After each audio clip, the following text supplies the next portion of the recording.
Bien, pues el tiempo está preparado, ¿verdad?, para escuchar palabras en tuyo a través de los labios de nuestro hermano Josué. Así que Josué, primeramente Dios y luego usted.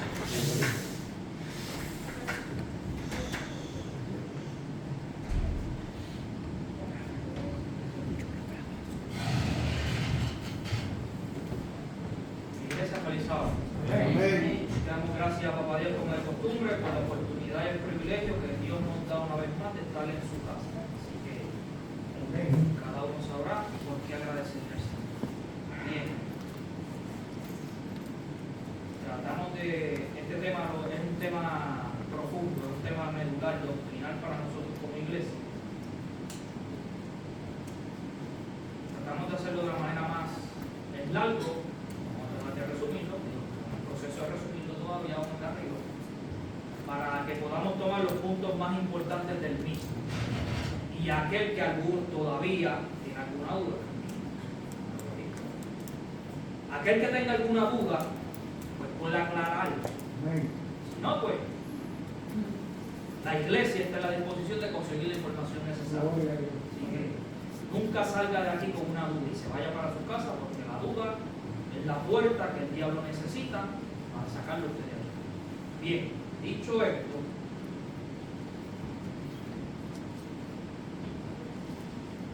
vamos a lo que venimos. En el libro de los Hebreos vamos a hablar acerca del libro de los Hebreos, no del libro de los Hebreos, sino que el libro de los Hebreos es la nota central del evento.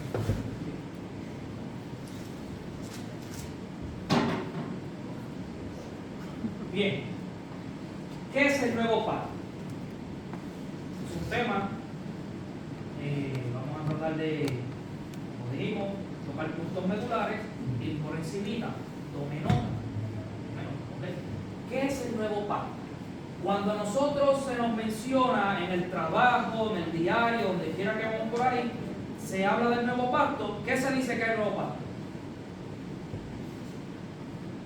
Ya nosotros no vivimos bajo la ley. Ya nosotros vivimos bajo ¿qué? La gracia. La dispensación de la gracia. Es lo que se escucha comúnmente, lo que muchos de nosotros como adventistas aún repetimos. Ya no vivimos bajo la ley, sino vivimos bajo la gracia. Todo que pasó, lo antiguo, ¿qué pasó? Fue abolido, dígalo sin miedo, no se asuste.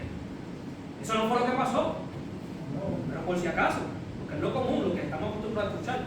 La ley fue clavada ¿dónde? En la cruz. Entonces, Pablo se le olvidó eso. A Santiago se le olvidó eso. A Pedro se le olvidó eso. A Juan se le olvidó eso. A Timoteo se le olvidó eso. ¿Verdad? Porque si fue clavada, ya no había que guardar los mandamientos, pues los apóstoles, post libro de Hechos de los Apóstoles, incluyendo el libro de Hechos de los Apóstoles hacia adelante, pues se les olvidó que ese evento había sucedido. Y yo voy a hacer una pregunta que yo le hago a todo el mundo cuando se toque este tema. ¿A quién Jesús fuese la primera persona que Jesús le diría, mira, esto se abolió, ya no hay que guardarlo más? ¿Quién sería la primera persona? No, aquí, ok. Vamos a reformular la pregunta. Gracias, Miguel, entendí el punto y tienes razón, es válido. Ok, si yo voy a tomar una decisión importante que afecta a mi familia, vamos a reformular la pregunta. Y yo estoy aquí pensando, esto es lo que yo voy a hacer. ¿Quiénes son los primeros que se van a enterar de eso? Pues mi familia, obvio, ¿verdad? Pues Jesús abolió la ley en la cruz del Calvario. ¿A quiénes son los, permiso hermana, quiénes son los primeros que deberían haberse enterado de eso? Los discípulos. Los discípulos. Pero los discípulos predicaron que la ley seguía como vigente. Pues entonces hubo una desconexión en la comunicación entre Cristo y sus discípulos. Uno, o lo que nos han vendido no fue lo que realmente sucedió. Ok, estamos aquí, ¿verdad? No estamos diciendo que esto fue lo que pasó. Estamos diciendo lo que comúnmente nosotros estamos escuchando, porque nosotros sabemos aquí lo que pasó. Pero tú sales afuera y dices, no, ya yo estoy bajo la gracia. Y quieres, no, que él sabe que guardarlo, no es que yo estoy bajo la gracia. Y tú te le vas a contestar, no es que él sabe que guardarlo. Es que él sabe que guardarlo. Y nos quedamos que sabe que guardarlo, que sabe que guardarlo, que sabe que está bonito, que sabe que está nada. Y y no sabemos decir más nada. Porque estamos como que educados en el estribillo de exclusivamente el sábado. Y la Biblia está llena de Génesis hasta Apocalipsis de la vigencia de los mandamientos de Dios. ¿Okay? Dicho esto, primera pregunta, ¿qué dice la tradición? ¿Qué dice la tradición? Acabamos de decir que la ley fue abolida, ahora estamos bajo la dispensación de la gracia. Y como estamos bajo la dispensación de la gracia, ya no hay que guardar los mandamientos. Pero sabemos que matar, que malo. Sabemos que robar, que si no honramos a padre y madre, es malo. Sabemos que todos los 5 hasta el 9 son malos, pero ¿cuál es el que fue abolido? El de costumbre. Siempre, ¿verdad? Entonces, o son abolidos todos o es abolido uno. O sea, son preguntas que cuando nosotros entramos en la discusión, con mucho respeto, con mucho tacto, tenemos que traer a colación. ¿Por qué? Vamos a dialogar con una persona que tiene un pensamiento cerrado, no encapsulado. Esto es así, esto es así, esto es así. Y así se quedó, porque así fue que lo aprendí y me dijeron que esto es así y así es que va a ser siempre. Porque a mí me dijeron y me enseñaron que es así. Entonces nosotros tenemos que provocar que la ventana, la puerta se abra mediante la discusión. ¿Cómo nosotros formulamos esta discusión? Creando la inquietud en la persona, no contrarrestando la pregunta. A mí me dicen que el sábado, que los 10 mandamientos se abrieron la cruz del Calvario. Yo le digo, ¿y quién le dijo eso a Pedro? Se quedan así. ¿Y quién le dijo eso a Nicodemo? Eso lo dijo, ¿verdad? ¿Quién se lo dijo a Timoteo? ¿Quién se lo dijo a Judas? ¿Quién se lo dijo a Juan? ¿Quién se lo dijo a Santiago? Y se quedan. Eso es lo que necesitamos hacer. No entrar en el dime y el directa, porque al final del día nosotros vamos a quedarnos guardando el sábado y ellos se van a quedar con la ley abolida. Y así no funciona el negocio. Dime, Jerry. No, y sin entender. Y sin entenderlo. ¿Okay? Abramos la puerta, la ventana, pero para crear la inquietud, no para contrarrestar, no para discutir, para crear más discordia de la que obviamente pues ya se va a oír. Ok, dicho esto, ahora, el protestantismo, entonces estamos viendo un poquito más adelantado en la presentación. El protestantismo ha enseñado que el nuevo pacto es la dispensación de Dios en la que la vigencia de la ley de Dios queda completamente anulada para darle paso a la salvación únicamente por gracia. No hay que guardar la ley. Tú eres legalista, eres extremista, estás en las obras y eso no hay que guardar. Estamos repitiendo, recordando para poder entrar en contexto. Ahora bien, mejor conocida como la dispensación de la gracia. Ahora, Efesios 2, 8 y 9 nos dice que sí somos salvos por gracia. Eso es claro.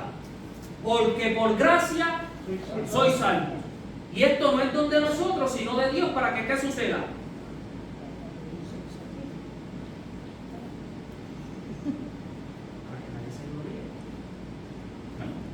Vamos aquí. Ahora bien, ¿pero qué sucede? Tomo como contexto Hebreos capítulo 8, versículo 6. El nuevo pacto no anula la ley de Dios. Entonces, puse el versículo ahí, pero el versículo necesita su explicación larga. Lo lee con calmita y otro tema podemos hacer, viene a colación, lo trae, mira, Josué, explica ese versículo y en la próxima ocasión, pues, podemos tomarnos la hora y discutimos el versículo. Letra por letra, punto por punto. Para que entendamos. Ahora bien, según Juan 14:23, tomado igualmente como contexto, el nuevo pacto ofrece la obediencia como una promesa. La promesa del nuevo pacto es la obediencia. Eso es lo que vamos a explicar. ¿Okay? Ahora bien, pasando la página. Vamos al libro de Jeremías capítulo 31, versículo 31 al 34, ¿verdad? Aquí en estos versículos, vamos a la Biblia. Como siempre busquen la Biblia. Comparen. ¿Verdad?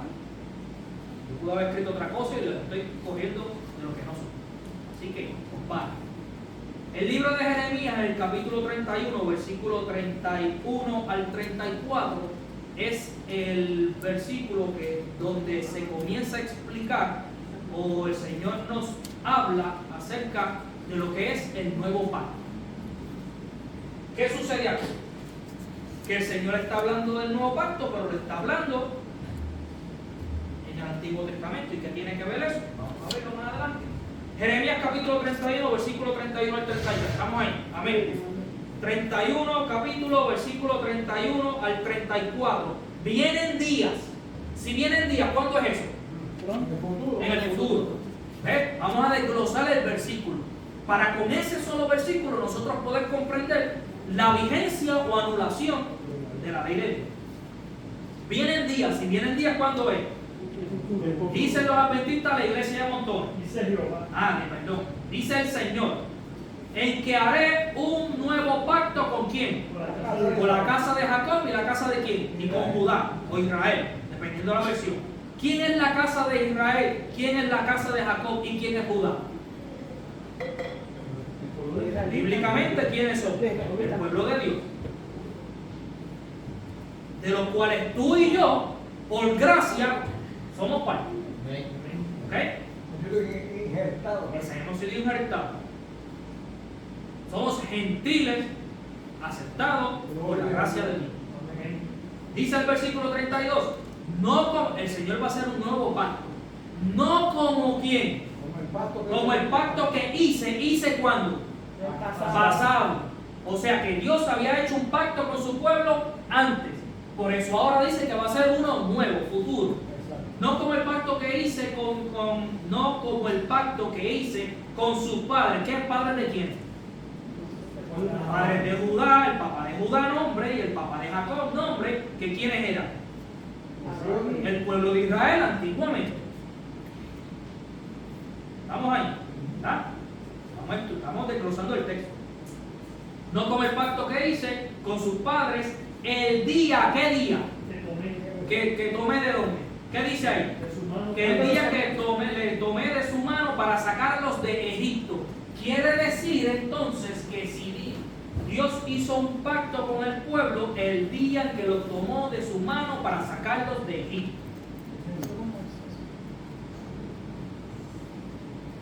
Quiere decir que nosotros tendríamos que ir a ese evento, que eso es otro tema, lo vamos a traer, pero es otro tema de estudio también para nuestro beneficio espiritual.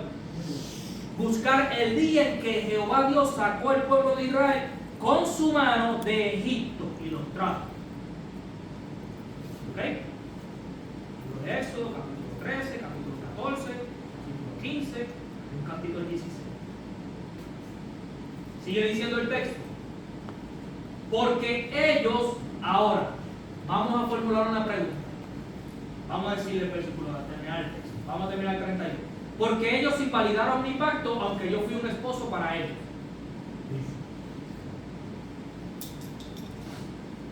¿Por qué el Señor trae ahora un nuevo pacto? Esa es la pregunta.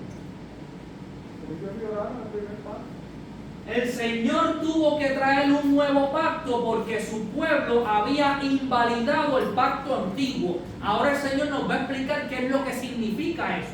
Y utiliza, ¿qué ejemplo utiliza? Utiliza el ejemplo del marido y la mujer. El mismo Señor nos está explicando en un mismo versículo lo que nosotros necesitamos a veces buscar alrededor de toda la Biblia. Y la discusión que nosotros nos ponemos pico a pico con una persona allá afuera, con un solo versículo, el Señor nos lo está explicando. Dios nos dice que su pueblo invalidó el pacto, por eso Él tiene que hacer un pacto nuevo, porque el pueblo falló, transgredió el compromiso que había hecho con Dios y que Dios había hecho con él. Y nos da el ejemplo del matrimonio. Nos dice el versículo, aunque fui un esposo para ellos. Si Jesús, si Cristo, Dios, fue un esposo para su iglesia, para el pueblo, ¿quién era el pueblo entonces? Su mujer, su esposa, que lo vemos a través de la Biblia, ¿verdad? ¿Cómo va a descender la santa ciudad, la Nueva Jerusalén? Del cielo. Como una novia, ¿cómo? Ataviada para quién? Para su marido. ¿Ves? El pueblo rebelde de Dios, ¿cómo Dios lo llama en la Biblia? Como una prostituta, una ramera. Porque se fue en pos de qué? De dioses ajenos. ¿Ok? Ahora Dios utiliza el concepto del matrimonio instituido en el Edén. ¿Ven cómo va esto? O sea, estamos usando puntos viejos. Dios nos está explicando lo que nosotros no sabemos en el futuro con los elementos del pasado que nosotros deberíamos haberlo sabido. porque sucedieron. Ya sucedieron, ya la historia los declara, los tiene citados. Y yo en el futuro no sé lo que pasó. ¿Por qué yo no sé lo que pasó? No. Está escrito, pero ¿No hemos qué? No nos hemos tomado el tiempo de ir a verificar la data que Dios nos ha puesto para decirnos nuestra condición. Sencillo. Ahora Dios utiliza el marido y la mujer. Dios dice que fue un esposo para ella, para la iglesia, para su pueblo. No vamos a decir iglesia, vamos a decir pueblo, en el antiguo. ¿Qué hizo entonces la iglesia? Su pueblo, la esposa. ¿Qué hizo? Vamos un poquito más, vamos al texto. ¿Qué dice? ¿Qué dice el versículo? Adulteró está bien. Adulteró, pero queremos utilizar la palabra del texto. ¿Invalidó qué? El pacto. Quiere decir que la señora y el señor están casados. Si la señora invalida el pacto de matrimonio, ¿qué hizo la señora? ¿Le fue infiel? ¿Qué más hizo? Adulteró, lo mismo. ¿Cómo? Hizo algo que provocó que ese compromiso escrito Violó el pacto, falló, pero falló, Brenda, a tal punto que no tuvo arreglo. Y hubo que, falló a tal punto que no hubo arreglo, porque si en el matrimonio uno falla, pues se puede romper, se puede, sí, eso es lo que vamos, se puede arreglar, es correcto, puede haber una reconciliación. Pero aquí en este pacto dice que el pueblo invalidó el pacto, el pueblo transgredió la ley de Dios, el pueblo desobedeció al Señor, invalidó el pacto. Y él sigue diciendo, aunque yo fui un esposo, si Dios fue un esposo fiel, ¿qué significa eso? Pregunto, ¿había alguna circunstancia, razón, motivo alguno más o menos allá de duda razonable para que el pueblo de Dios invalidara el pacto? No había. Dios cumplió, eso es lo que necesitamos entender. Dios siempre que hizo, cumplió su promesa. Y la cumplirá. Y el cumplimiento de la promesa de Dios es pretérito, presente y definido. Dios cumple ayer, Dios cumple hoy y Dios cumple por los siglos de los siglos. Es que Dios cumplirá, Dios cumplió. Cuando yo acepto, se vuelve un sí en mí. Si no lo acepto, vamos a entrar. Versículo 33. Versículo 33. Y ahora nos va a describir cuál va a ser el pacto. Este es el pacto que haré con Israel. ¿Ve? Ya no es Jacob ni es Judá, ahora es Israel. Es lo mismo, estamos hablando del mismo pueblo. Este es el pacto, dice el versículo 33 del libro de Jeremías, capítulo 31. Este es el pacto, versículo 33, que haré con Israel después de ¿cuándo? Por eso el versículo 31 dice, vienen días. ¿Ve? Pero después de aquellos días es otro estudio. Es un futuro con un propósito. Porque tiene que suceder algo para que después lleguen aquellos días. Y si nosotros estudiamos, ¿qué le pasó después por Israel? ¿Qué fue? ¿Dónde terminó? Fue cautivo. Cuando el pueblo comprendió el cautiverio y clamó a Jehová, ¿qué dice el salmista? Inclinó su oído y escuchó su clamor. Y lo sacó de donde estaba. Y lo hizo por ser de nuevo. Eso es lo que significa esa frase. Pero eso es otro estudio largo también. Otro día. Ahora bien, este es el pacto que haré con Israel después de aquellos días. ¿Quién lo dice? Donde Grecia Montone otra vez. Dice el Señor nuevamente. Pondré, ¿qué va a hacer el Señor ahora? ¿En qué constituye el nuevo pacto? Pondré mis leyes ¿en dónde? En su corazón, en su mente, perdón. ¿Y qué no va a hacer? Y en sus corazones las escribiré. La mente y el corazón en la Biblia es la misma cosa. Correcto. Estábamos hablando de esto, de nuestra mente, de nuestra conciencia. ¿Por qué? ¿Qué sucedía en el antiguo? Te vas a levantar de mañana y tarde y las palabras que yo te he dado que mandes al pueblo las repetirás al levantarte y al acostarte hasta tu generación por generaciones perpetuas. Así ha mandado ¿quién? Jehová Dios. Tenían hasta una cintita, un rollito con una pulserita llena con todas las cosas ahí y sin acordarse. Por eso los del antiguo Israel se conocían Torah completa. Porque lo repetían por la mañana, te lo repetían por la tarde. Lo tenían escrito en sus casas, lo tenían en la pulserita, lo llevaban en todas partes del lugar. Para no olvidarse. Y imagínese usted que usted vea algo en la pared, por la mañana lo estudia por la noche, lo lleva consigo, lo tiene en todos lados y se lo olvida. El que tenga la Michael profundo, ¿verdad? Ese era el pueblo de Dios. Duro de servir. Sigue diciendo el texto. 33. Y yo seré su Dios y ellos serán mi pueblo. Dice el versículo 34. Y ninguno enseñará más a su prójimo. Ya no tendremos que volver otra vez a lo antiguo, a leerle por la mañana y a leerle por la tarde y a cargarle, guardarle, estudiarle a todo momento. Porque ¿qué pasará? Ninguno será su prójimo, ninguno enseñará a su prójimo ni a su hermano diciendo, conoce al Señor, porque todos me conocerán desde quién. El menor hasta el mayor, dicen los de la iglesia montones otra vez, dice el Señor. ¿Y qué sucederá ahora? ¿Perdonaré qué? Su maldad. ¿Y qué va a pasar ahora para terminar? Y no me acordaré más de quién. De sus pecados, sus transgresiones, dependiendo de la versión. Quiere decir que antes cuando yo pecaba, yo tenía que ir corriendo a buscar la pesquita, un animalito inocente, sacrificarlo, y cuando yo volvía a tropezar y ¿qué le pasó? A mí. Y salías y cogías la culpa y te pasó un corte de pastelillo, pero mira, vamos Que hacen animales. con simplemente un sacrificio matutino y vespertino, 4 personas, padre, madre y 2 hijos.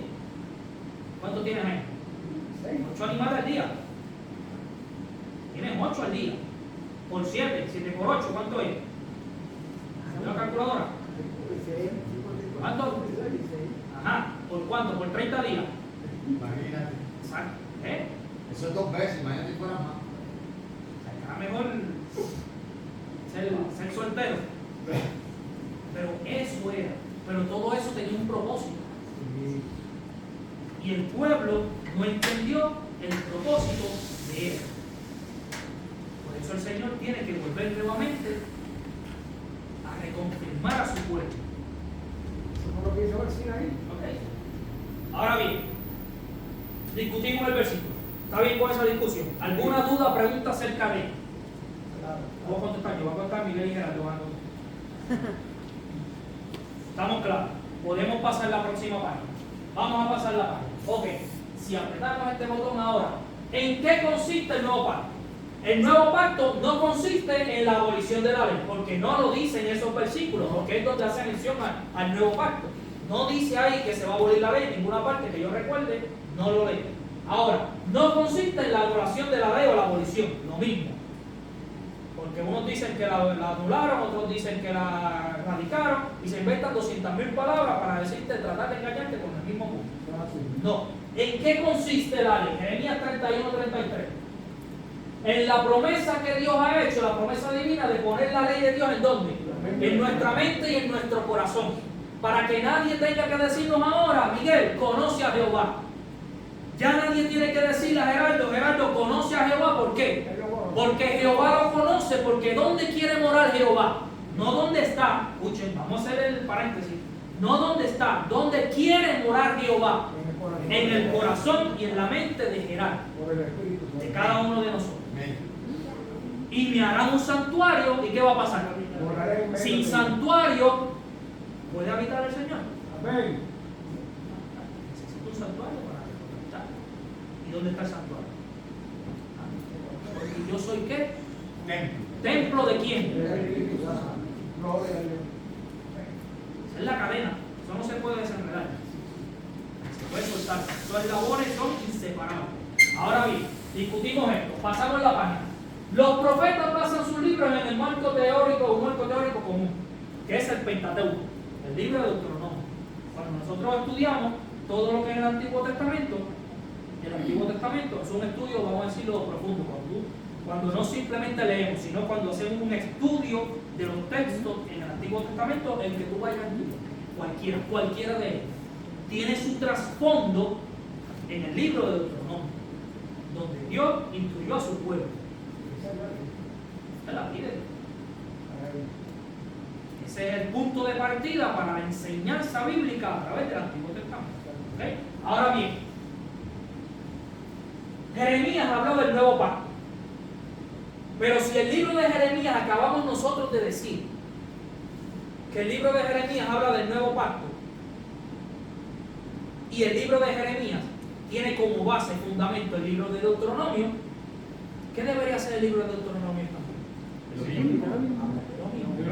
O en palabras parecidas, o casi parecido, o interpretación semejante, pero debería hablar de eso, porque si no habla de eso, pues entonces yo puedo decir que el libro de Jeremías es extraído tiene otro fundamento que no es el que tienen todos los demás escritores. Mira cómo Jeremías compara con Hebreo. Pablo está en Hebreo, afirmando lo que dice Jeremías. Vamos allá al mito. Ahora, el libro de Deuteronomio, mira lo que dice, por ejemplo, cuando nosotros estudiamos el libro de Deuteronomio, el libro de Deuteronomio es bueno para estudiarlo, para comprender el sacrificio que hizo Cristo. Mucha gente se basa en el libro de Isaías. Isaías cuenta la historia de lo que sucedió, el evento de suceso tal cual fue. Pero el libro de Deuteronomio nos dice, nos da información del evento cósmico detrás de la situación. Ahora bien, si tomamos por ejemplo el libro de Deuteronomio capítulo 30, el versículo 6, mira lo que nos dice: y circuncidará Jehová tu Dios. ¿Qué va a circuncidar? Tu corazón. Pero no era el corazón lo que había que circuncidar.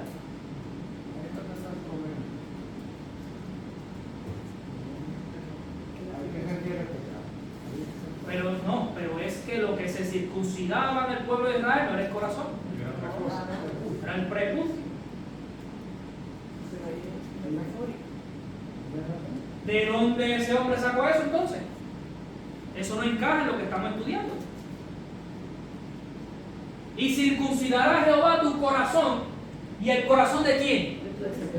Recuerdan que lo repetirás en la mañana, en la tarde, lo repetirás a tus generaciones, y esto será por generaciones perpetuas. Y ahora va a circuncidar el corazón. ¿Y quién lo va a circuncidar? Dios. Dice Dios, no el doctor. Y circuncidará Jehová tu Dios tu corazón y el corazón de tu descendencia, y eso tiene un propósito. Miren el propósito que tiene la circuncisión espiritual, que es la circuncisión del corazón. ¿Cuál es el propósito de esa circuncisión? Dice, para que ames a Jehová tu Dios, ¿con qué? Con todo tu corazón y con toda tu alma, a fin de que, de que viva. Pero hay gente viva y no ama a Dios. Ok, vamos paso a paso. Vamos por el primer punto. Primer punto, para que ames a Jehová. ¿Qué significa que yo necesito que mi corazón sea circuncidado para entonces yo amar a Jehová? Que sea limpio. Un corazón limpio, un corazón puro, para que el amor como sea. Genuino, puro, sincero. Porque ¿qué hacía el pueblo de Israel? ¿Por qué el pueblo de Israel obedecía a Dios? Por miedo. Lo obedecía por miedo. Y cuando tenía un brequecito, ¿qué hacía? Pobre Moisés se volteaba y ¿qué hacían allá? A calentar oro.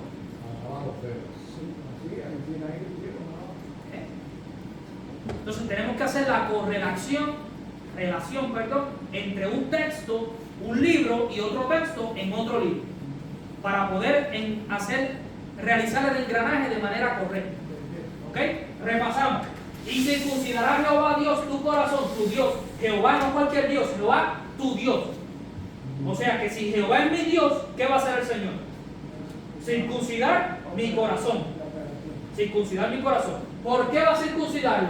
Para que yo lo ame con todo mi corazón. Significa que si yo no estoy circuncidado, ¿qué sucede?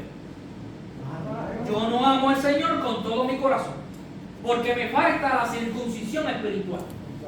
Yo amo, escuché esta iglesia, yo amo al Señor, pero tan pronto viene un problemita, ¿qué hago? Me echo la culpa, voy a correr. Sencillo. Acto seguido. Para que ames a Jehová Dios con todo tu corazón y toda tu alma, a fin de ¿qué? De que vivas. Y ese amor sincero, genuino, circuncisión espiritual que obra Dios en mí, ¿a dónde me va a llevar a mí? A la eternidad. Algo más para añadirle al texto, para pasar la página. Si nos tenemos que quedar en un versículo, nos quedamos en un versículo.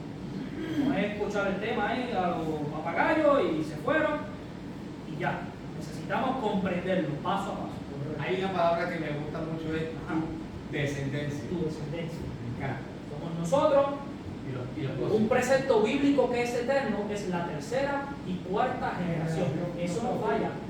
Eso no falla. Yo cometo una aberración hoy, mi tercera y mi cuarta generación están pagando lo que yo hice. No se le olvide eso. Eso es vigente. Eso es vigente.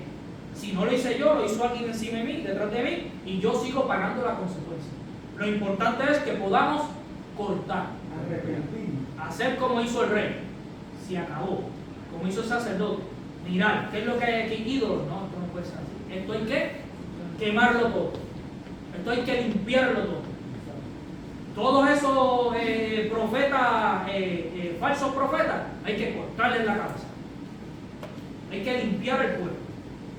Limpiar el pueblo, limpiar el campamento, limpiar la iglesia, limpiar mi casa, limpiar mi vida. ¿Ok? Pasamos la página.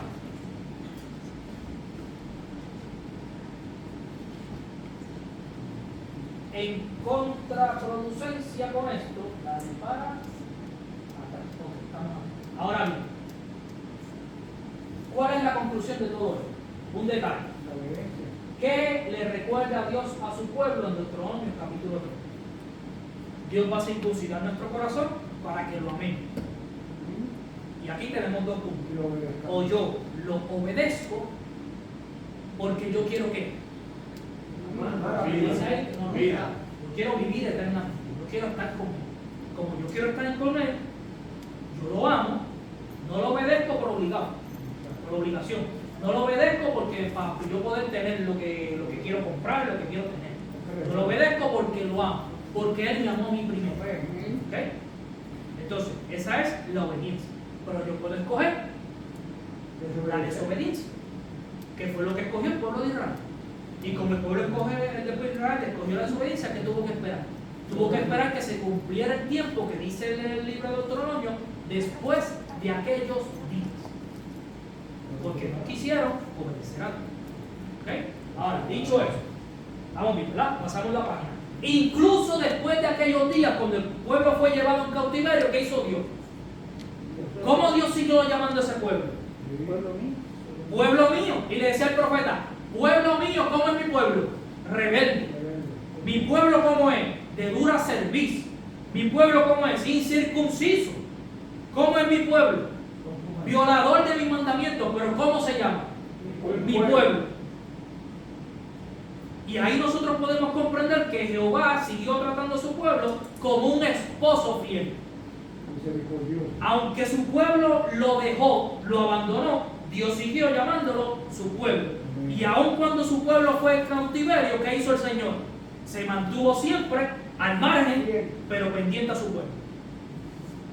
Y puso un tiempo específico. Van a estar cautivos tanto tiempo. Y en tanto tiempo van a clavar a mí y yo les voy a responder. Y los voy a sacar de ahí. Y así fue. Porque el que promete que va a hacer, cumple. ¿Okay? Pasamos la página bien. Ahora, ¿qué sucede? Deuteronomio capítulo 6, versículos 4 y 5. Miren lo que dice. Oye Israel. Es un llamado. El Señor quiere que nosotros ¿qué? Oigamos lo que Él nos tiene que decir. Oye Israel. Jehová nuestro Dios, ¿cuántos son? Uno. ¿Por qué Jehová Dios es uno? ¿Qué hacía el pueblo? Adorando 20.000 dioses por toda esquina. Se volteaba el Señor y ¿qué hacían ellos? Adorar a otros dioses. de frente al Señor y por detrás con los dedos cruzados, adorando a otros, guardando la imagen, escondiéndolo debajo de las tiendas, debajo de la cama. Vivían pervertidos. Por ende, ¿qué tiene que hacer Dios? Dios tiene que, en el proceso de advertir y rescatarnos, tiene que hacer una obra que en muchos casos es dolorosa para nosotros, que es la circuncisión de nuestro corazón. Que nosotros mismos nos demos cuenta lo que hemos hecho. Que yo pueda decir, Dios mío, ¿qué yo hice? Y poder entrar nuevamente en la carrera espiritual. ¿Okay? Ahora bien, Jehová, oye Israel, Jehová nuestro Dios, Jehová uno es. ¿Y qué nos pide el Señor? Que amemos a Jehová ¿con qué? Con todo nuestro corazón, con toda nuestra alma, con toda nuestra fuerza. Amén. Eso es lo que pide Dios de nosotros. Eso es caro. A veces se me olvidó, está en la otra computadora, el texto de Elena White. Hay una cita de Elena White que dice que ella nos va a pedir, Dios nos va a pedir que nos entreguemos a Él, pero como eso demanda que yo deje muchas cosas, no lo vamos a hacer. Buscamos eso simplemente.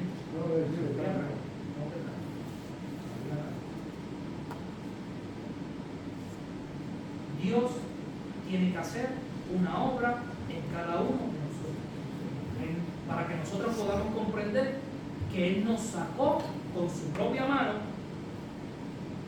de donde estábamos metidos y nos trajo a la salvación. Y que esa salvación tenemos que cuidarla como con temor y temblor. ¿Okay? Ahora bien, vamos a seguir por ahí. Ahora, el amor de Dios es producto de la circuncisión del corazón, que es obra del mismo Dios. Nosotros tenemos que verlo, vamos a verlo ahora. Dios es el que hace todo. Dios se encarga de todo. Nosotros no hacemos nada. Adán, ¿dónde estás tú? Adán cayó. ¿Y qué hizo Dios? Fue a buscarlo. ¿Qué haría la esposa de nosotros hoy? ¿Qué haría el esposo de nosotras, de vosotras hoy? ¿Qué hizo el Señor? A buscarlo. Te lo dije, mijo. ¿Dónde estás tú? Tiene una explicación profunda también. Hacerle entender a Adán lo que él hizo y la consecuencia de lo que hizo. Porque Adán estaba ante la presencia de Dios. Y ahora no estaba ante la presencia de Dios, estando frente al Señor. Que él pudiera ver la luz que había antes, la conexión, la química, dirían ahora un psicólogo, que había antes, ahora no existe. De ahí la pregunta, ¿dónde estás tú? Y él comprendió. Quiere decir que ve la relación de cara a cara. ¿Okay? Ahora bien, ¿qué tiene que ver esto con el nuevo pacto? Hemos hablado de la circuncisión espiritual, hemos hablado del amor de Dios, de obedecer a Dios, de amarlo con nuestra mente, nuestra alma, nuestro corazón, con todo nuestro ser. Hemos hablado del pecado que va de generación en generación, la desobediencia versus la obediencia a Dios que nos va a llevar a la vida eterna. ¿Qué tiene que ver eso con el nuevo pacto? Vamos a estudiarlo. 10 minutos, 13 minutos. ¿Qué tiene que ver? Reformulamos la pregunta. ¿Qué tiene que ver la circuncisión del alma, la circuncisión espiritual de la mente, del corazón, con el nuevo pacto? Es lo mismo.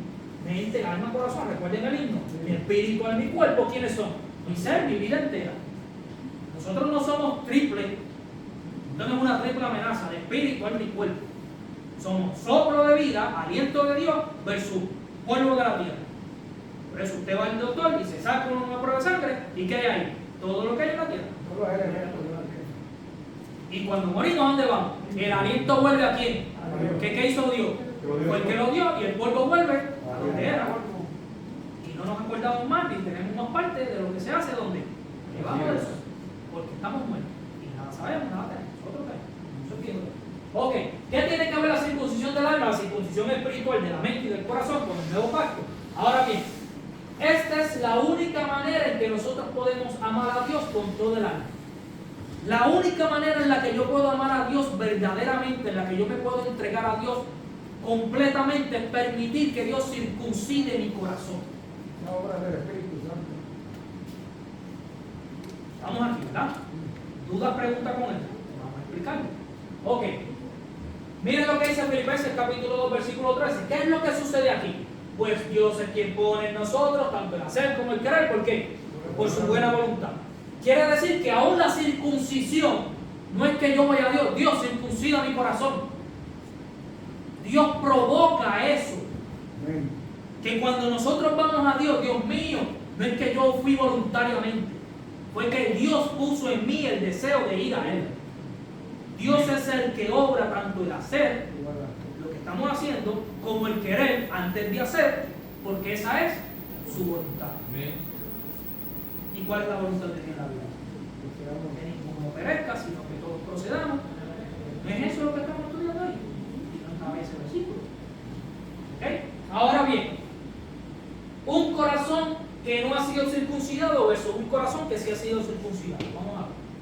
Ahora, el verdadero amor se manifiesta como en la obediencia. Cuando yo obedezco a Dios. ¿Por qué? Porque lo amo. No por miedo. Obedecemos a Dios por amor. Y la verdadera obediencia es inspirada ¿por qué? Por el amor. Los sinónimos. Bueno, son dos cosas que van de la mano. El amor a Dios con la obediencia a Dios. No somos salvos por obra. Somos salvos por gracia. Porque por gracia soy salvo. La fe que tenemos en el Señor. Pero esa fe me motiva a mí, me mueve a quedarme ahí echado. No. Esa fe me mueve a qué? A obrar. A ir y a hacer. A eso me motiva eso. Porque Él me salvó. Y como Él me salvó, ¿qué yo quiero ahora? Que otro se salve. Y como yo quiero que otro se salve, yo me voy a quedar ahí sentado. Imposible. Imposible. Porque el que está en Cristo, ¿qué es ahora? Nueva criatura. Las cosas viejas como que han echado. ¿Qué pasó? ¿Pasaron? ¿Qué son ahora? Nuevas en Cristo Jesús. ¿Okay? Ahora, seguimos. Dios quiere que la amemos con sinceridad. Y esto se logra únicamente, solamente a través de la circuncisión del corazón. Porque mientras nuestro corazón no sea limpio, no sea circuncidado de su pecado, vamos a estar como el pueblo de Israel. Necesitamos que Dios obre. ¿Y cómo Dios obra? Yo permitiendo. Él está en donde tocando. Por la puerta. ¿A quién le toca abrir? A mí. Si yo le abro, ¿qué va a hacer él? La obra que él vino a hacer. Si yo no le abro, él va a ir a la próxima puerta. Hasta que alguien le abra. Cuando alguien le abra, él va a hacer la obra que él sabe hacer. Libro de Ezequiel, capítulo 36, versículo 25 al 27. Mira lo que dice el libro de Ezequiel. Esparciré sobre vosotros ¿qué? Agua limpia, purificada, pasada por el proceso de osmosis. Esparciré sobre vosotros agua limpia y seréis limpiados ¿de qué? Pero entonces, hablamos, decía ahí que era agua purificada con el filtro de osmosis. Esa agua purificada por tanto filtro que podemos tener en nuestra casa, ¿nos limpia interiormente nuestro pecado? No nos limpia. Pues estamos hablando aquí de otro tipo de agua. ¿Estamos aquí? Esparciré sobre vosotros agua limpia y seréis limpiados de toda vuestra inmundicia y de todos vuestros ídolos os limpiaré. Quiere decir que esa agua que va a caer sobre nosotros va a borrar todas las maldades, todas las iniquidades, va a eliminar todos los ídolos que yo tengo. Cuando hay un proceso de mi arrepentimiento y yo quiero ser una nueva criatura, las cosas viejas, ¿qué hago? Las dejo atrás. Lo que yo tengo en casa que tengo que botar, ¿qué hago? Lo boto. No puedo decir, iglesia, esto es un proceso que me va a llevar toda la vida. Yo voy a botar esto. Y cuando pueda, cuando ya deje de amar a este, lo voy a votar. Y cuando me sienta cómodo en mi ser, voy a votar aquello. Embuste del diablo. Si yo le pido a Dios que obre una transformación en mi vida, tengo que empezar yo a hacer el trabajo. Votar, limpiar, recoger, bañar la casa con cloro.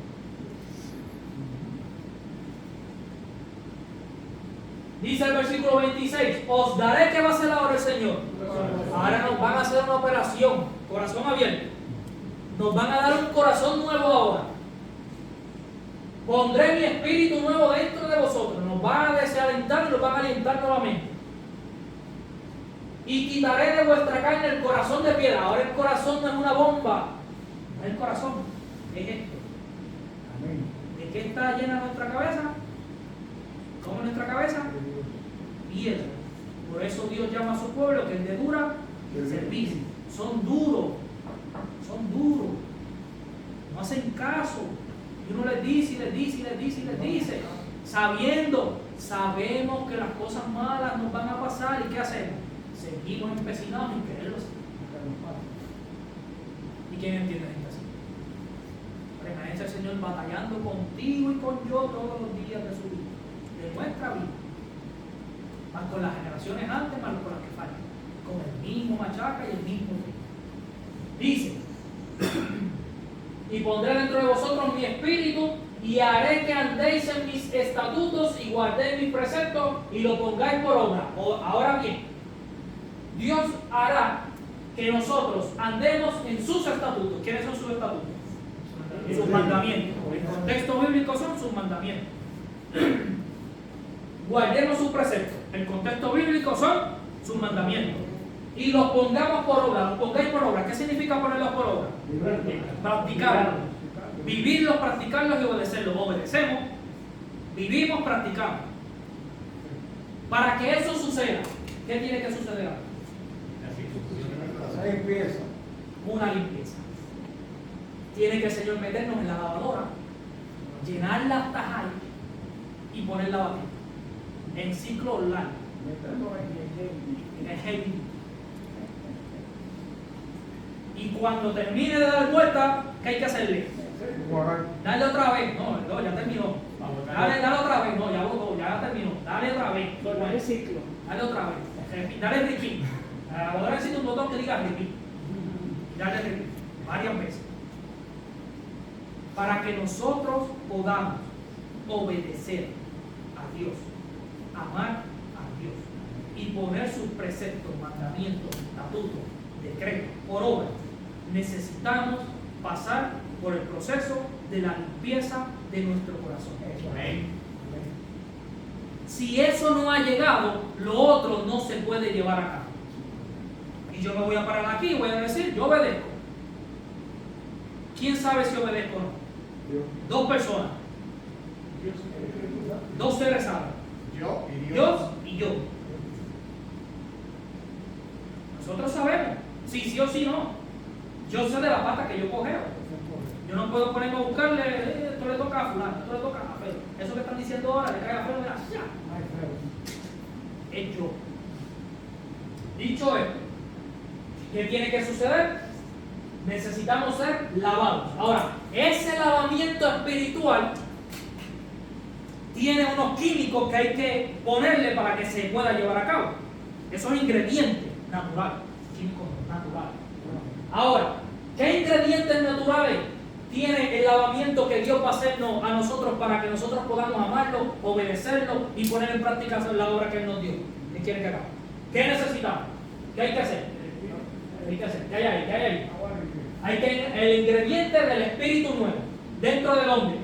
De la lavadora. Hay que echarlo ahí, aquí también. ¿Sí? Ahora, hay que ponerle también, entonces, todo el sucio que está en la carne, ¿qué hay que hacer? ¿Qué va a pasar? Lo va a sacar. Y quitaré de vuestra carne el corazón de piedra. Todo ese sucio, arenilla, polvorín que nosotros tenemos encima del pecado, ¿qué va a hacer el Señor? Lo va a sacar. Pero para sacarlo hay que meterle el espíritu nuevo dentro de la lavadora. ¿Qué más hay que hacer? ¿Y qué va a suceder entonces cuando esa prenda salga de la lavadora? Dice, y pondré dentro de vosotros mi espíritu. ¿Para qué? cuando esa pieza salga de la lavadora, ¿cómo va a salir? Si vuestros pecados fuesen como qué, Como la grana. Como la grana como la nieve. como la nieve, serán emblanquecidos. Si fueren como el carmesí. Amén. Ahora, metafóricamente, ¿necesita el Señor meternos a la lavadora? Amén. Es la única manera. No hay obra que yo pueda hacer que resuelva el problema. No hay ofrenda que yo pueda dar para resolver el problema. No hay sacrificio, no hay penitencia, no hay nada que yo pueda hacer. Dios lo hizo todo. Gloria a Dios. Eric, Lo que mencionaste de la lavadora, soy yo el que tengo que meterme a la lavadora. pasamos la página. Estamos bien ahí, ¿verdad? Dejamos el versículo ahí. Ahora bien, ¿qué añade el profeta Ezequiel a la promesa?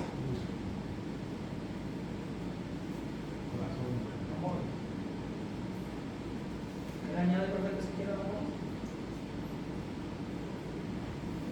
¿Qué le añade el profeta Ezequiel a la promesa? Corazón nuevo. Nuevo, amarillo. Ahora la pregunta: ¿cómo nosotros llegamos a ser obedientes? No es por un esfuerzo personal que yo haga, no es por un sacrificio, no es por la dedicación que yo le dé a querer ser obediente, no es por la disciplina que yo tenga. Me voy a meter en una escuela militar ahora donde dan obediencia para obedecer a Dios. No es eso, es escuela de obediencia al Señor. No como las escuelas de profetas. Hay escuelas donde te enseñan a ser profeta y a expulsar demonios y todas esas cosas. No es una escuela de eso. No reprenda. Solamente por el poder de Dios obrando, ¿dónde? En el corazón del hombre. No es del hombre machista, porque es que si no, hombre y mujer separados, no. Del hombre, del ser humano. Solamente Dios obrando en nuestra vida se puede llegar a un cambio real. Amén. Pero yo tengo que permitir que Dios lo haga. Lo que yo no le permita a Dios sacar de mí, no lo va a sacar. Lo que yo no ponga en las manos del Señor, no lo va a sacar. No va a hacer la obra que yo no quiera que haga. Ahora bien, don Nicodemo, la pregunta para el nene chiquito: ¿cómo voy a entrar al vientre de mi madre otra vez? Un teólogo de su época, un teólogo de su época, haciendo una pregunta de nene chiquito. Esa es la condición del pueblo de Dios. Hacer esa pregunta. Es necesario nacer de nuevo. ¿Cómo es posible? ¿Pero y cómo me voy a meter otra vez yo en el vientre de mi madre?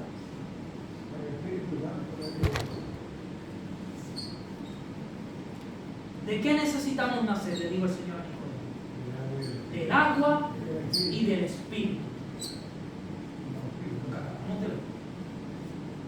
Necesitamos nacer de nuevo del agua mediante el proceso de la aceptación y del Espíritu mediante el proceso de la renovación de mi ser. Pasamos la página, que Dios nos ayude. Pasamos la página. Ahora bien, Dios escribe en su ley en nuestro corazón, recapitulando los puntos, quedan como 8 páginas. Dios escribe su ley en nuestro corazón. Nos regenera con agua limpia. Otro proceso que hace. Cambia mi corazón de piedra por uno de qué? De carne. ¿Y eso en qué se convierte? En un corazón circuncidado del pecado. Ahora yo puedo ver quién realmente soy yo. Y entonces yo busco a Pablo y yo entiendo ahora a Pablo, miserable de mí. Ahora yo puedo comprender quién me librará a mí de este cuerpo de muerte.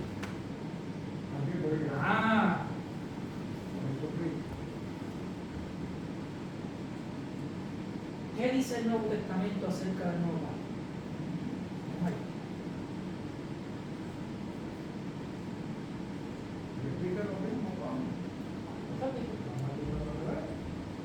Libro de los Hebreos, capítulo 8, versículo 6 al 12. Libro de los Hebreos, capítulo 8, versículo 6 al 12. Leemos rapidito, por encimita. Pero ahora tanto siendo mejor ministerio el suyo. ¿De quién está hablando ahí? Del apóstol. De Jesús. Ahora el apóstol está diciendo, Pablo está diciendo que Jesús tiene un ministerio. Pero ¿cómo es el ministerio de Jesús? Mejor. Quiere decir que había alguien que tenía un mismo ministerio, o parecido, o semejante, pero que no cumplió con las expectativas. Porque tuvo que haber en Cristo para que el ministerio, ¿cómo fuese? Mejor. Estamos aquí, paso a paso, vamos a llevarlo. Cuanto es mediador de un mejor pacto, y aquí entra el pacto. ¿Quién es mediador de un mejor pacto? Cristo. Significa, si Cristo es mediador de un mejor pacto, antes había un mediador. Pero ¿qué pasó con el pacto? El pacto era bueno, porque dice mejor. ¿Ok? El pacto antiguo, el antiguo pacto era bueno. ¿Qué sucedió? Que el pueblo lo rechazó, no lo comprendió. Y como el pueblo no lo rechazó y no lo comprendió, ¿en qué se convirtió? Una carga. Un problema para el pueblo. Ahora bien, cuando es mediador de un mejor pacto, y ahora este pacto está establecido ¿sobre qué? Sobre mejores promesas. Todavía yo no he encontrado ahí abolir ley ninguna. Y el pacto está basado en mejores promesas. Vamos a ver la promesa más adelante. Porque si el primero hubiera sido sin defecto, ¿qué es lo único que no tiene defecto? ¿Qué es sin defecto? Dios es sin defecto. Pues si el pacto que Cristo está haciendo es mejor, quiere decir que el otro tenía defecto. ¿Por qué tenía defecto? Porque lo dañaron. Porque era exterior, era humano. Era exterior. No Dios, el hombre. El hombre. El participante, el sacerdote, el ser humano, invalidó el pacto. Lo que dijimos al principio. No perdamos el hilo. Sigue diciendo, porque si acá el primero hubiera sido sin defecto, ciertamente nos hubiera procurado lugar para quién, para el segundo, porque reprendiéndolos, ¿qué hizo el Señor? Los amonestó. Hay otra versión, si alguien tiene otra versión, se me olvidó la palabra, pero hay otra Biblia que tiene otra palabra, que es un poquito más larga. Porque reprendiéndolos, dice, Dios reprendió a su pueblo. ¿Y qué le dijo a su pueblo? Los regañó. Les dijo ahora, aquí vienen días, dice el Señor, en que estableceré con la casa de Israel y la casa de Judá un nuevo pacto, no como el que hice con sus padres, el día en que tomé la mano de ellos para sacarlos de la tierra de Egipto, porque ellos no permanecieron en mi pacto. Dice lo mismo que dice en Jeremías capítulo 31, versículo 33. Pero miren lo que sucede ahora. Versículo 9, la mitad de la segunda mitad. Porque ellos no permanecieron en mi pacto. Y yo, ¿qué sucedió? Me desentendí de ellos. No traté más con ellos. ¿Eso es lo que ustedes quieren? Eso es lo que ustedes quieren. ¿Qué quieren? Ah, tienen hambre. Pero si les da, pues también no te preocupes, yo planifico. Vamos, una lluvia que organice y coman ahí, disfruten. ¿Quieren adorar a la estatua? Pues ahí tengan, tomen, adoren, disfruten.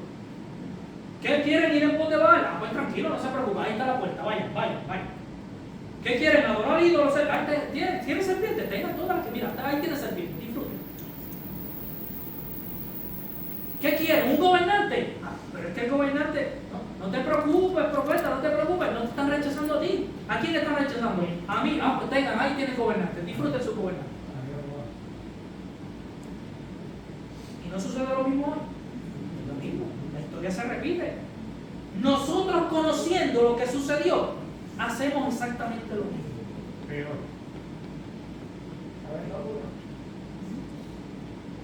Mire, chavo, ¿quién nos entiende?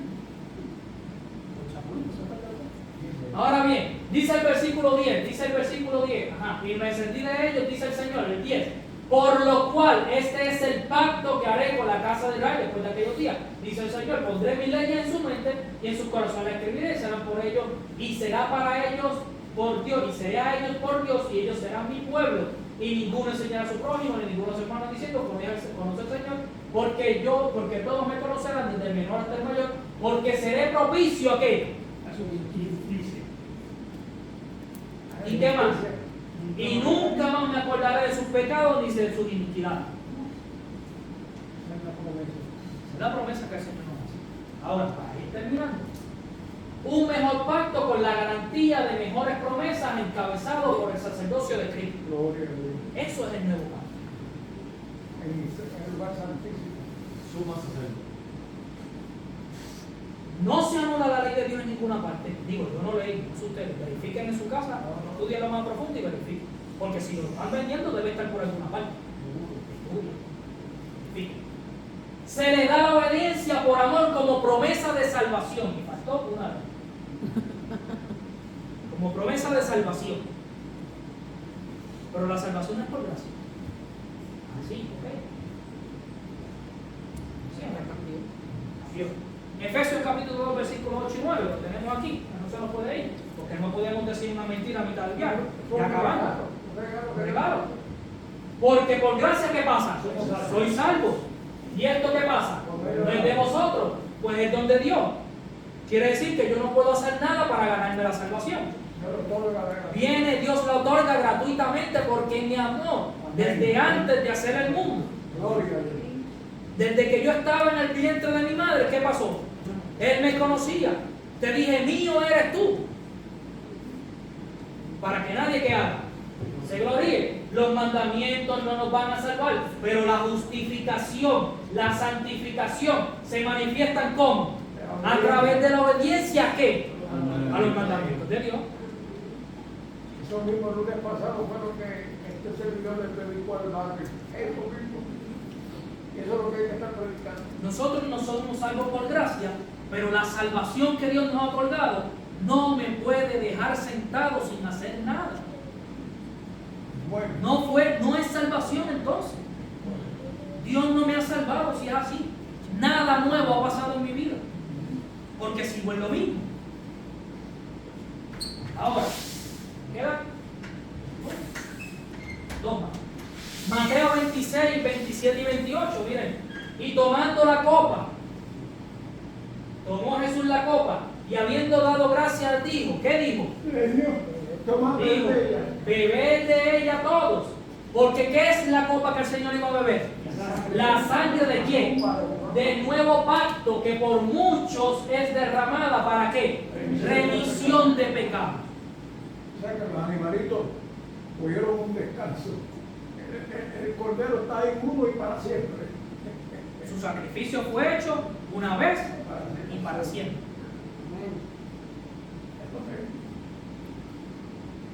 Dice uno más.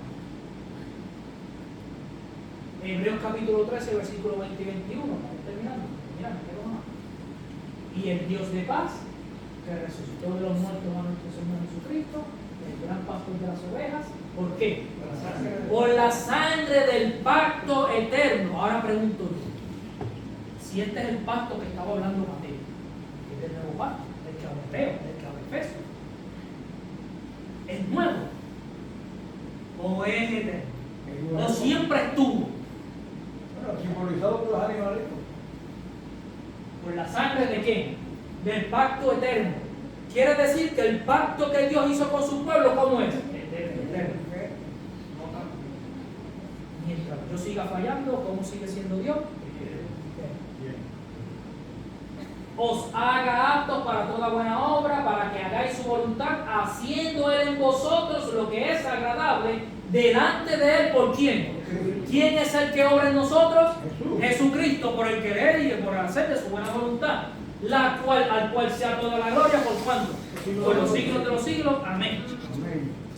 Y vamos a poner la Elena hoy, pero hay que echarle algo ahí. Reflejemos a Jesús, página 60, segundo párrafo. Miren lo que dice acerca del pacto eterno, del nuevo pacto. Fue el creador de quién? De los hombres, especificando. ¿Cómo se llama él? El creador de la ley. Quien declaró que no albergaba el propósito de anular sus preceptos. ¿Quién dice que su ley no es invalidada? Dios mismo es el que lo dice. Él es el autor de su ley. Si la ley de Dios se invalida, ¿quién es el único con potestad y autoridad para invalidar? Dios mío. ¿Y a quién Dios le va a decir que invalidó su ley? Su pueblo. A su pueblo. Ni la una ni la otra. Todo en la naturaleza, desde la diminuta partícula que baila en un rayo de sol hasta los astros de los cielos. Cuando dice desde la diminuta partícula que baila en el rayo de sol, cuando usted abre la ventana, cuando ve el polvito, eso, para que tenga el contexto. El polvo. Eso es una ley.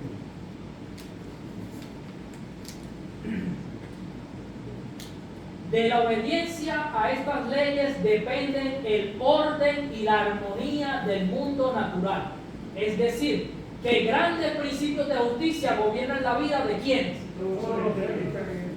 Si usted se considera un ser inteligente, valga la redundancia, permita que Dios lo gobierne. Gloria a Dios. Eso es lo que dice, ¿verdad? Dice, todos los seres inteligentes, y de la conformidad de estos a principios depende ¿qué? El bienestar de ¿qué? Del universo. Antes que se creara la tierra, Existía la ley de Dios. Desde los siglos sin fin. desde siempre y para siempre. ¿Eh? Los ángeles se rigen por sus principios. Y para que este mundo esté en armonía con el cielo, el hombre también debe obedecer los estatutos divinos. Amén. Cristo dio a conocer al hombre en el Edén sus preceptos de la ley, cuando alababa en todas las estrellas del alba y se regocijaba en todos los hijos de Dios, según Job 38:7. La misión de Cristo en la tierra no fue abrogar la ley, sino hacer volver al hombre por su gracia a la obediencia de sus preceptos. Amén. Que Dios nos ayude Amén. a poder comprender el sacrificio que hizo Dios por cada uno de nosotros, que es nuestra garantía para la salvación. Que el Señor nos bendiga. Amén. Vamos a estar en pie, oramos y nos vamos. Nuestro amado Padre, gracias, Señor. Gracias, Señor. Nos da la esperanza de que tenemos un Dios que está a favor nuestro en todo momento. Gracias por ese pacto. Solo en nuestro corazón, Señor. Que podamos obedecerlo por amor a ti, no porque necesitamos hacerlo. Quiero que el amor sea el que nos mueva y podamos vivir una vida feliz y en verdadera confianza en ti. Así sea. Acompáñanos a el resto del día y permítanos obedecer estos santos preceptos, pero no por nuestra fuerza, sino por tu gracia y tu poder. Acompáñanos a orar y gracias por este mensaje. En el nombre de Jesús. Amén.